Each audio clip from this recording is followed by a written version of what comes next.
लोकवृत्त मराठी, लोकशाहीचा खरा आवाज। वर्धमान कोटेक्स जिनिंग कंपनीच्या प्रदूषणाविरोधात परसामळ इथं आमरण उपोषण। नागरिकांचे आरोग्य व मालमत्ता धोक्यात।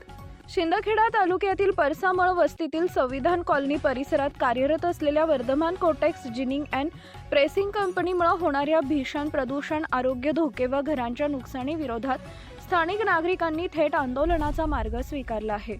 संविधान कॉलनीतील रहिवासी प्रवीण चुडामन मंगासे, संतोष बापू सावळे, राहुल माधवराव मराठे आणि नारायण बंडू वाघ हे दिनांक 5 जानेवारी 2026 पासून आमरण उपोषणाला बसले आहेत। गेल्या 3 वर्षापासून परसामळ वस्तीतील नागरिक जिनिंग कंपनीमुळे त्रस्त असून याबाबत त्यांनी वेळोवेळी ग्रामपंचायत, तहसील व संबंधित विभागांकडे तक्रारी केल्या, मात्र प्रशासनाकडून कोणतीही ठोस कारवाई न झाल्यानं अखेर नागरिकांना उपोषणाचा कठोर निर्णय घ्यावा लागल्याचं आंदोलनकर्त्यांनी सांगितलं आहे। नागरिकांच्या म्हणण्यानुसार जिनिंग कंपनीमधून हवेत मोठ्या प्रमाणात कापसाचे झिन उडत असल्यानं परिसरात सतत प्रदूषण पसरलंय। त्यामुळे लहान मुले, वृद्ध व महिलांमध्ये दमा, खोकला, श्वसनाचे विकार वाढले आहेत।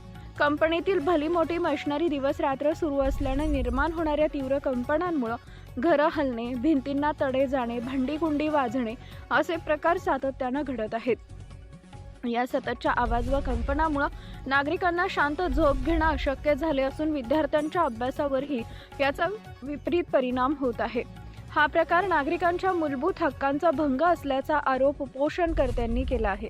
उपोषणकर्त्यांच्या प्रमुख मागण्या: Vardhaman cortex ginning and pressing company तात्काळ व कायमस्वरूपी सील करण्यात यावी। सदर कंपनी निवासी क्षेत्रापासून किमान 500 मीटर अंतरावर स्थलांतरित करण्यात यावी। कंपनीला देण्यात आलेले प्रदूषण नियंत्रण परवाने, ग्रामपंचायत परवानगी, महसूल व औद्योगिक परवाने यांची सखोल चौकशी करून बेकायदेशीर परवाने तात्काळ रद्द करण्यात यावेत। बेकायदेशीर परवाने देणाऱ्या परसामळ ग्रामपंचायत व तहसील कार्यालयातील जबाबदार अधिकाऱ्यांवर निलंबनासह कठोर शिस्तभंगाची कारवाई करण्यात यावी। कंपनी मालकाविरोधात पर्यावरण संरक्षण कायदा, सार्वजनिक आरोग्य कायदा व ध्वनी प्रदूषण कायदा अंतर्गत गुन्हे दाखल करून दंडात्मक कारवाई करण्यात यावी। संविधान कॉलनीतील रहिवाशांना झालेल्या आरोग्यहानी, मानसिक त्रास, आर्थिक नुकसान व मालमत्तेच्या नुकसानीसाठी योग्य व न्याय मोबदला कंपनीकडून वसूल करून द्यावा। दरम्यान आमरण उपोषणामुळे परिसरात तणावपूर्ण वातावरण निर्माण झाले असून प्रशासनानं तातडीनं दखल न घेतल्यास आंदोलन अधिक तीव्र करण्याचा इशारा उपोषणकर्त्यांनी दिला आहे। आता या गंभीर प्रकरणात प्रशासन काय भूमिका घेते याकडे संपूर्ण तालुक्याचं लक्ष लागलं आहे। मुख्य संपादक भूषण पवार। आम्ही मागील 3 वर्षापासून शासनाला पाठपुरावा करतोय। आम्ही निवेदन, तक्रारी अर्ज, स्मरणपत्र व इत्यादी उपोषणाचा इशारा देऊन देखील प्रशासनाने त्याच्यावर लक्ष घातलेले नाही। कारण की आम्ही 25-30 वर्ष जुनी आमची कॉलनी रहिवासी एरिया आहे आणि त्या एरियाजवळ याने 5-7 वर्ष अगोदर ही जिनिंग कंपनी टाकलेली आहे। जिनिंग कंपनीमुळे जे प्रेसिंग होऊन जे कापसाचे झिन असते ह्या हवेत उडून आमचे लहान लहान मुलं, महिला आणि सर्वसामान्य लोकांमध्ये ती झिनमुळे आरोग्याला वेगवेगळ्या प्रकारचे आजाराने त्रस्त केलेलं आहे।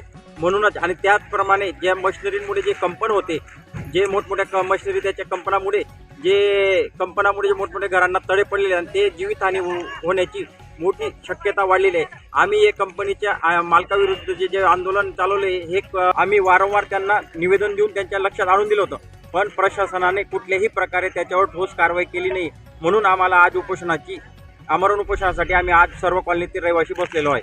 तर प्रशासनाने लवकरात लवकर लक्ष घालून ही ginning Vardhaman cortex ginning seal बंद करण्यात यावी ही आमची मागणी आहे। याच्या पहिले सर्वात महत्त्वाचं म्हणजे प्रदूषण विभाग जे धुळे जिल्ह्यावरती आपलं जे ऑफिस आहे तिथं आम्ही मागील 3 वर्षापासून तक्रारी अर्ज, निवेदन, स्मरणपत्र देऊन देखील त्यांनी कुठल्याही प्रकारचे तेथील झिन जी उडते त्याच्यावरती त्यांनी कुठल्याही मशिनरी वगैरे याच्या सहाय्याने कुठलेही चेक केलेलं नाही आहे आणि त्याला बिना यांच्या परवाने देऊन ती कंपनी चालू ठेवली। ती कंपनी एकदम बेकायदेशीररित्याने चालू झालेली, कारण की ते एक ग्रीन झोन आहे। हा आमच्या कुठल्या MIDC एरिया नाही आहे, कॉलनी परिसरातील वेणे प्लॉटची जागा आहे आणि त्या ठिकाणी त्याने कंपनी टाकलेली आहे।